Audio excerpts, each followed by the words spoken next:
I'm Rick Kaler. Thanks for joining me.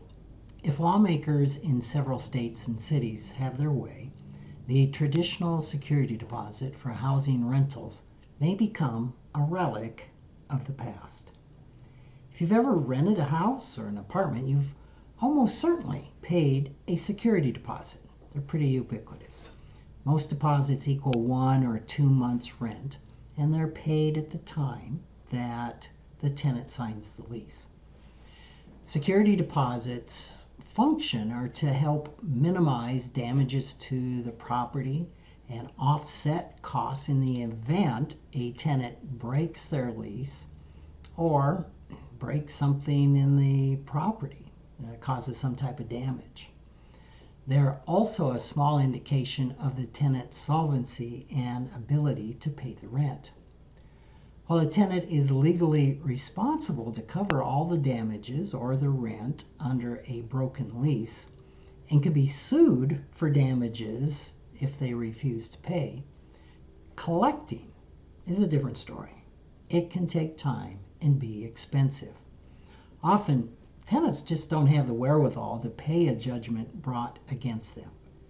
Typically, if a tenant struggles to come up with a security deposit, it's a warning that they may also struggle paying the rent. This makes collecting deposits even more important, even though they are often insufficient to cover damages or the balance due on the lease. Well, there's a growing trend among lawmakers to make it illegal for landlords to require tenants to pay a cash security deposit prior to moving into the unit without other options.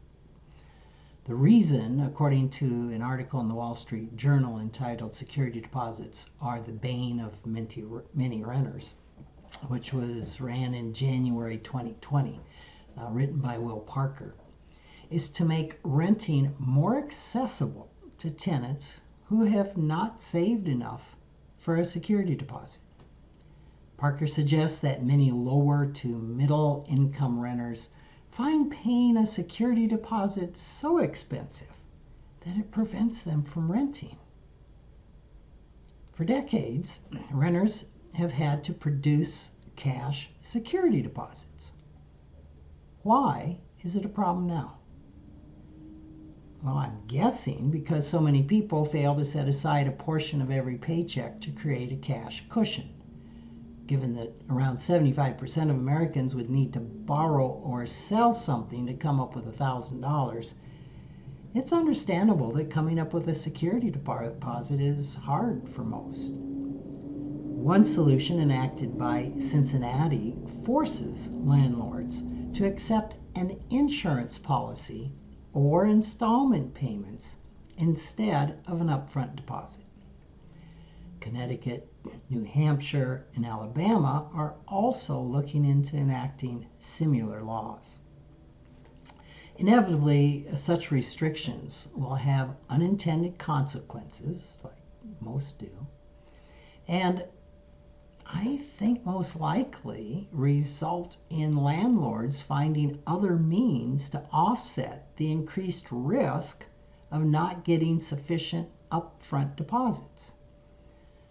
These could include raising rents, increasing security deposits, requiring more restrictive background checks, and decreasing amenities. For example, a landlord requiring 1 month's rent as a deposit might increase the deposit to 3 months, payable in 6 installments. That would give the landlord the normal 1 month security deposit within 2 months. Likewise, the landlord might increase the rent for the first few months to build a non-refundable reserve and then lower it for the balance of the lease. Landlords could also exclude amenities that are most vulnerable to damage, such as appliances, carpeting, expensive light fixtures, wallpaper, and wood flooring. Of course, some lawmakers will try to anticipate this by introducing rent controls and limiting security deposits to 1 or 2 months. That will bring about even worse long-term consequences in the form of housing shortages as investors become unwilling to accept increased risk and lower return on their investment. I wonder what would happen if lawmakers went a different direction.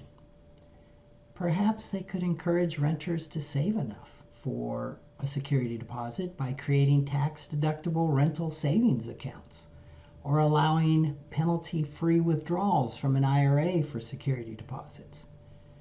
Rather than penalizing landlords, it might be more helpful to reward tenants for strengthening their own financial circumstances.